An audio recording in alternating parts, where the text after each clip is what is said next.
विस्का एक नन्हा, चंचल और बेहद जिज्ञासु बिल्ली का बच्चा था। उसका ज्यादातर समय खेल कूद में बीतता, लेकिन उस दिन कुछ अलग होने वाला था।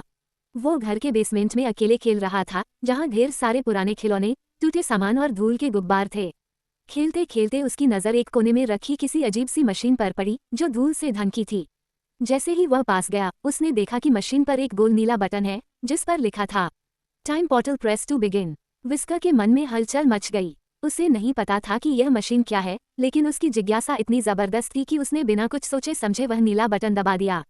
अगले ही पल सब कुछ घूमने लगा। एक तेज रोशनी चमकी, हवा जैसे जोरों से बहने लगी और विस्का की आंखें अपने आप बंद हो गईं।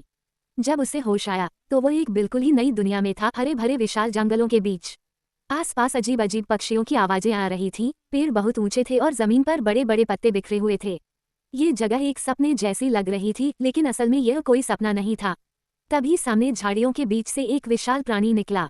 विस्का के रोंगटे खड़े हो गए। वो कुछ कदम पीछे हटा, लेकिन जब उसने ध्यान से देखा तो वो डायनासोर तो मुस्कुरा रहा था। उसका नाम था भोला और वो एक ब्राकियोसॉरस था, लंबी गर्दन और शांत स्वभाव वाला विशाल जीव। भले ही भोला बहुत बड़ा था, लेकिन उसका दिल बच्चे जैसा था। उसने धीरे से गर्दन झुकाई और विस्का के पास आया। विस्का ने भी डर छोड़ दिया और धीरे से उसकी पीठ पर चढ़ गया। यहीं से उनकी दोस्ती की शुरुआत हुई। इसके बाद के दिन जैसे सपनों जैसे थे। भोला और विस्का हर रोज साथ खेलते। भोला अपनी लंबी गर्दन से विस्का को पेड़ों से फल तोड़ कर देता और कभी उसे अपनी पीठ पर बिठाकर पूरे जंगल की सैर कराता। विस्का ने कभी इतनी खूबसूरत दुनिया नहीं देखी थी, लेकिन जैसे हर कहानी में एक मोड़ आता है, वैसे ही एक दिन इस शांत जंगल में डर ने दस्तक दी। आकाश में एक भयानक चीख गूंजी। जमीन कांपने लगी, जानवर भागने लगे। भारी कदमों की गूंज नजदीक आती जा रही थी और फिर सामने आया डाको, एक खतरनाक और गुस्सैल टायरानोसोरस रेक्स।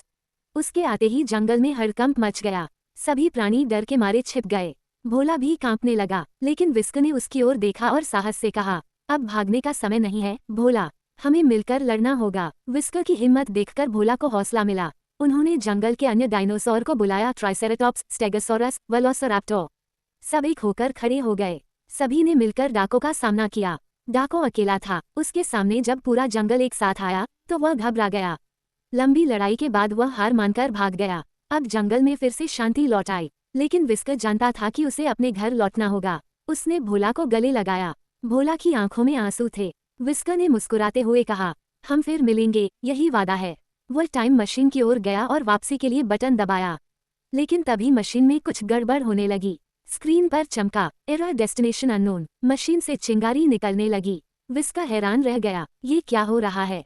वह चिल्लाया और अगले ही पल एक तेज रोशनी के साथ मशीन हवा में गायब हो गई, और उसके साथ विस्का भी। अब वो कहाँ गया? क्या वह घर लौटा या फिर किसी और रहस्यमयी दुनिया में पहुंच गया? ऐसे ही विस्का की दिलचस्प कहानी सुनने के लिए वीडियो को लाइक, शेयर और चैनल को सब्सक्राइब कीजिए।